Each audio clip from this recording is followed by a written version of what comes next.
증시 워밍업 수요일 순서 시작하겠습니다. KTB 투자증권 이성훈 과장 모셨습니다. 어서 오십시오. 네, 안녕하십니까? 네, 오늘도 개장 전에 체크 포인트들 먼저 열어볼게요. 첫 번째 포인트 화면으로 만나보시죠. 국제유가 70달러 붕괴입니다. 국제유가가 약 11개월 만에 큰 폭으로 하락했습니다. 간밤에 다시 조금 올라오긴 했는데 WTI와 브렌트유 가격이 배럴당 70달러 아래로 떨어진 상황입니다. 코로나 델타 변이와 함께 주요 산유국들의 증산 합의 소식이 맞물린 결과로 보이는데 앞으로의 흐름은 어떻게 보시나요? 네, 우선 오펙 그리고 이제 비오펙이라고 할 수 있겠죠. 네. 어떻게 보면 오펙 플러스라고 볼 수 있겠는데 이 감산 완화 한마디로 이제 증산이죠. 이제 석유 생산 늘린다에 대한 부분이 합의를 하면서 우선 그 전일에 오늘은 좀 소폭 올랐지만 전일에 어떤 7월 중순 이후에 큰 폭으로 어떤 좀 떨어진 모습을 좀 보여주었는데. 네.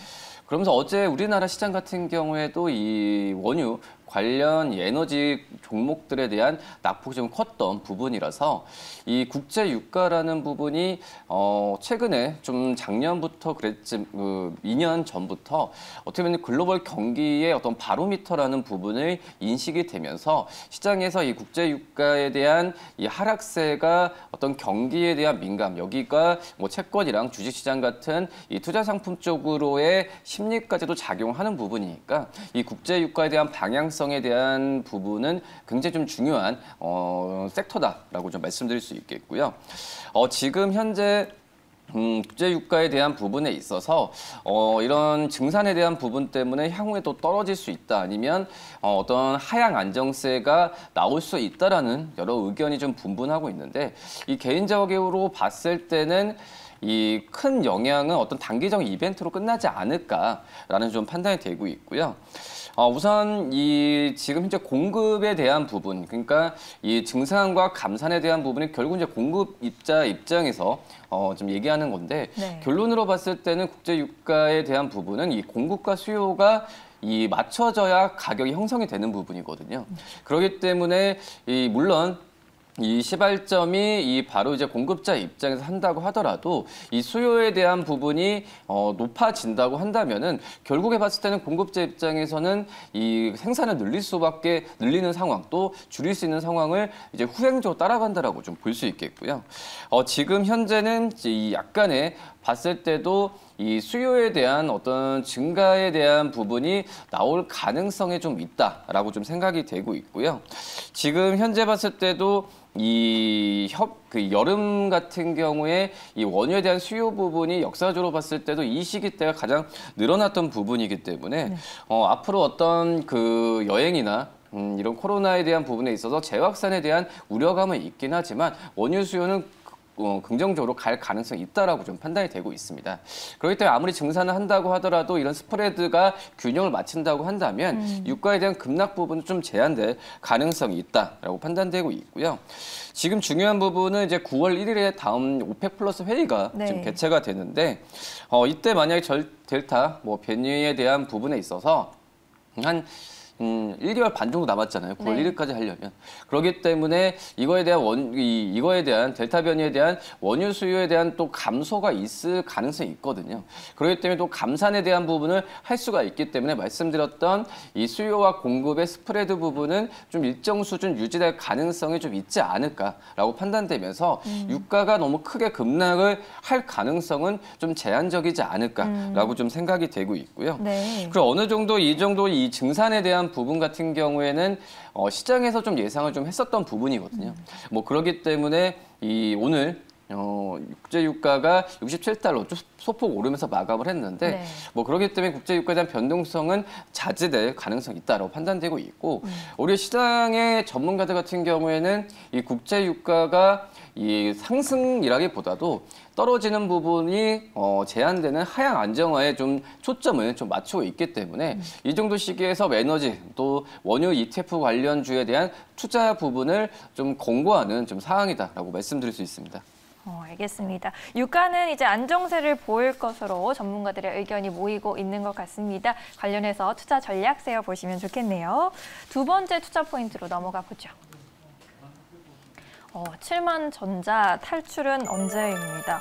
삼성전자 이제 8만 원 선 내려온 지 꽤 됐는데 올라올 생각을 잘 안 하고 있는 것 같아요. 좀 불안한데 삼성전자에 대한 전략은 어떻게 세워보는 게 좋을까요? 뭐 삼성전자를 얘기하면 이제 우리나라 뭐 주식을 얘기하는 거랑 비슷하다고 볼 수 시장을 얘기하는 거라고 비슷할 수 있겠는데. 우선 그 삼성전자가 영업이익이 뭐 12조 5천억의 깜짝 실적을 발표했어요. 네. 시장 예상치가 11조대였는데 이거보다 훨씬 높은 수치라고 좀 볼 수 있겠는데 그런데도 주가가 맥을 못 추는 부분은 제가 봤을 때는 딱 한 가지 같아요. 투자자의 눈높이가 높아졌다. 뭐 그러기 때문에 지금 현재 뭐 삼성전자가 뭐 12조 5천억이 중요한 게 아니라 뭐 그 이상의 어떤 15조 가까운 영업이익을 내야 어느 정도 주가에 대한 반등 부분을 나올 수가 있었는데 지금 한마디로 이 말씀드렸듯이 이 시장의 눈높이가 많이 높아졌기 때문에 이 깜짝 실적 그 이상 또 아니면은 이게 안 된다고 한다면은 본업이라고 할 수 있는 이 반도체뿐만 아니라 이 파운드리 그리고 비메모리 쪽에서의 실적에 대한 어떤 폭발력 또 플랫폼 쪽에서의 실적에 대한 폭발력이 있었어야 어떤 주가에 대한 상승 부분을 기대할 수 있지 않을까라고 판단되고 있고요. 지금 중요한 부분은 이 7월 중순까지 이 개인 투자자들은 계속 삼성전자를 사고 있다는 부분이거든요. 네. 26조 가까이 지금 현재 삼성전자에 대한 부분을 순매수를 지금 하고 있는 상황인데 이렇게 좀 개인 투자자분들이 삼성전자에 대한 부분에 있어서 주가가 그렇게 변동성이 많이 안 나온 상태에서 매수를 하는 이유가 제가 봤을 때는 시장이 좀 많이 불안하잖아요. 예, 그렇기 때문에 삼성전자 대안주다. 우선 작년에 코로나 겪은 이후에 삼성전자에 대한 부분이 주도주로 부상을 했을 때 이런 부분을 답습을 했으니까 삼성전자에 대한 부분을 많이 사두는 그러니까 안전자산 쪽으로의 인식이 좀 강하니까 이 삼성전자를 매수를 하지 않나라고 좀 판단이 되고 있고요. 예. 근데 하지만 이제 올라야죠. 올라야지 개인 투자자 분들도 이제 수익이 날 수가 있는 상황인데요. 뭐 그렇기 때문에 지금 현재는 이 삼성전자에 말씀드렸던 이 파운드리 쪽에서의 실적에 대한 부분에 있어서 좀 강하게 좀 하반기 때 나와야 된다라고 좀 볼 수 있겠고요. 네. 지금 현재 삼성전자 같은 경우에도 이 비메모리 반도체 부분에서 이 미국 펠리스 고객사와 어떤 추가 확보나 여러 가지 M&A나 여러 많이 추진하고 있거든요. 그러니까 이런 그 어떤 실적뿐만 아니라 이런 이벤트들이 있어야 삼성전자 주가를 올릴 수 있는 부분이기 때문에 뭐 이런 부분을 좀 주목해서 봐야 되지 않을까 이렇게 보입니다. 알겠습니다. 개인들의 매수세가 유입되고 있는 삼성전자 점검해 봤습니다. 세 번째 키워드로 넘어가 보겠습니다. 네, 몸집이 커지고 있는 콘텐츠 기업들 보겠습니다. 요즘 주가 흐름 굉장히 양호한데 성장 궤도에 본격적으로 올라탔다고 볼 수 있을까요? 상반기 때 굉장히 좋았어요. 수익률이. 네. 이 다른 제조업체들이 굉장히 좀 그 2분기와 1분기, 2분기 넘어가는 시기 때 주가에 대한 부분에 있어서 고전을 면치 못했을 때 이 미디어 엔터 그리고 플랫폼 같은 기업 그 업종은 주가 상승률이 굉장히 좋았다라고 좀 볼 수 있겠고요. 뭐 이렇게 지금 뭐 앵커님께서도 아시겠지만 참 최근에 몇 개 사이에 뭐 플랫폼 막 이런 일 많이 하잖아요. 네. 한마디로 지금 시장에서의 어떤 성장주로 많이 각광을 받는 게 이 플랫폼 기업이라 볼 수 있겠는데 이 플랫폼이라는 말 자체 부분은 말 자체에 대한 부분에 있어 산업이라고 하지만 굉장히 무궁무진하거든요. 뭐 메타버스도 포함될 수 있겠고 여러 가지 뭐 OTT나 다 포함될 수 있는 게 플랫폼이라 볼 수 있겠는데 이렇게 주가가 이 플랫폼 기업들이 가는 이유 중에 하나가 뭐 이런 플랫폼 기업을 한다면 대기업으로 봤을 때는 뭐 네이버, 뭐 SM, 뭐 여러 가지 기업들이 있잖아요. 네. 이런 기업들이 아시겠지만 지분 교환이나 인수합병 그리고 같은 사업을 추진하는 부분에 있어서 시장이 좀 많이 관심을 가졌고 관심을 가진 이유가 아니라 어떤 대형 플랫폼에 대한 기업이 탄생하는 부분은 기대를 많이 하고 있다라고 좀 볼 수 있겠고요. 그렇기 때문에 대표적으로 이제 네이버 하이브죠. 네이버 하이브 같은 경우가 상호 지분 투자에 대한 부분에 있어서 그전에 뭐 브이라이브, 그 위버스 같은 이를 통합을 하면서 어떻게 보면은 이 플랫폼 쪽에서의 좀 가장 큰 어떤 이정표를 남겼다라고 좀 생각이 되고 있고요. 지금 현재 이 뭐 SM도 그렇고 이제 지분에 대한 부분에 있어서 이제 기존의 어떤 그 본업에 대한 부분이 아니라 다른 이제 그 엔터 업종들이 음원과 음반, 공연 수익이 아니라 이런 플랫폼 쪽으로의 이 실적에 대한 새로운 수익원에 대해서 창출에 대한 부분을 기대를 많이 하고 있다라고 볼 수 있겠고요. 그렇기 때문에 어떤 지분 교환이나 여러 가지 부분이 앞으로 향후에도 봤을 때도 활발하게 될 가능성이 크지 않을까라고 좀 판단이 되고 있고, 이 관심 업종은 제가 봐도 하이브 같아요. 하이브 같은 경우에도 뭐 어제 그 뭐 BTS의 뭐 새로운 그 퍼미션 투 텐스 이게 또 1위 했다고 1위를 한 부분이 얘기 들었는데 주가에 미친 영향이 좀 미미했어요. 한마디로 이제 어떤 이 음원이나 이 BTS 효과보다도 이 위버스나 여러 가지 플랫폼 쪽에서의 좀 발전 방향 그리고 실적에 대한 부분이 잡혔을 때 주가가 오히려 더 반응할 가능성이 크다라고 판단되고 있고요. 지금 이제 하반기 때는 해외 아티스트나 여러 가지 면에서 봤을 때도 이 실적에 대한 부분이 잡힐 가능성이 있다라고 좀 판단되고 있기 때문에 이 하이브에 대한 관심을 좀 가지는 게 낫지 않을까 이렇게 보입니다. 네, 몸집이 커지고 있는 콘텐츠 기업들 그 안에서 하이브를 토픽으로 꼽아 주시네요. 세 가지 투자 포인트 화면으로 다시 한번 정리해 드리겠습니다. 네, 델타 변이 바이러스에 대한 우려감 그리고 감산 완화 소식에 국제 유가가 급락세를 탔습니다. 간밤에 다시 좀 회복세를 보였는데 장기적으로는 그래도 안정세를 보일 것이다라고 정리해 주셨네요. 7만 전자에 늪에 빠져 있는 삼성전자 추가 상승을 위한 모멘텀이 필요한 시점입니다. 인수효과 나타나면서 잘 나가고 있는 콘텐츠 기업들 주목해 봐야겠습니다. 그룹 방탄소년단이 버터에 이어서 신곡 퍼미션 투 댄스에서도 미국에서 빌보드 차트를 휩쓸면서 새 역사를 쓰고 있는데요. 하이브에 대한 관심 가져가 보셔도 좋겠습니다.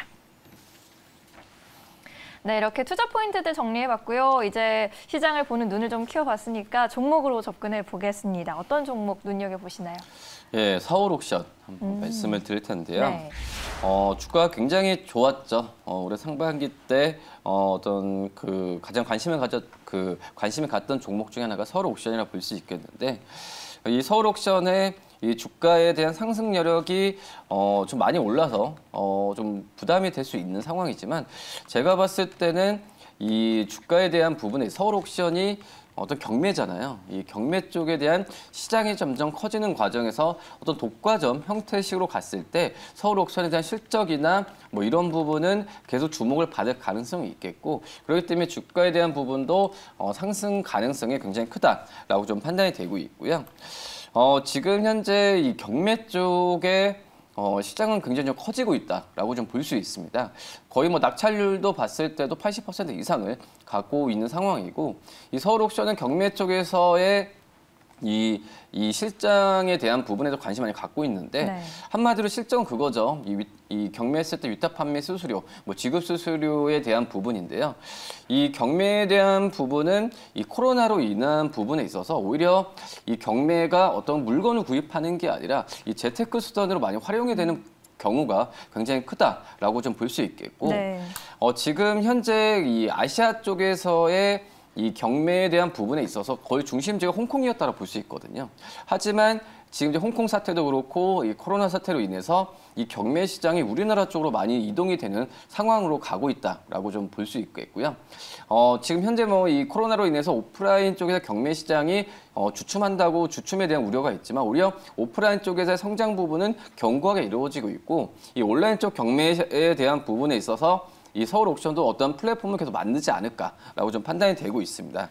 그렇기 때문에 이 서울옥션, 이 경매 시장 커질수록 주가에 대한 탄력은 더욱더 될 가능성이 있지 않을까라고 판단되고 있고요. 어제 19,300원으로 끝났는데요. 이 목표 주가는 19,500원이 아니라 그 이상으로 잡으면서 한 10% 정도 이상으로 해서 21,000원 이상까지도 봐도 괜찮지 않을까라고 판단되고 있고, 손절가는 17,000원 말씀드리도록 하겠습니다. 네, 목표가 19,500원까지 기대해 보도록 하겠습니다. 서울옥션에 대한 이야기까지 들어봤어요. 오늘 말씀 잘 들었습니다. 네, 감사합니다. 네, 오늘 준비한 소식 모두 보내드렸습니다. 어느덧 주 중반인데요. 오늘도 힘내시고요. 성공투자 매일경제TV와 함께 하시기 바라겠습니다. 저는 내일 아침 다시 인사드리겠습니다. 시청해주신 여러분 정말 고맙습니다.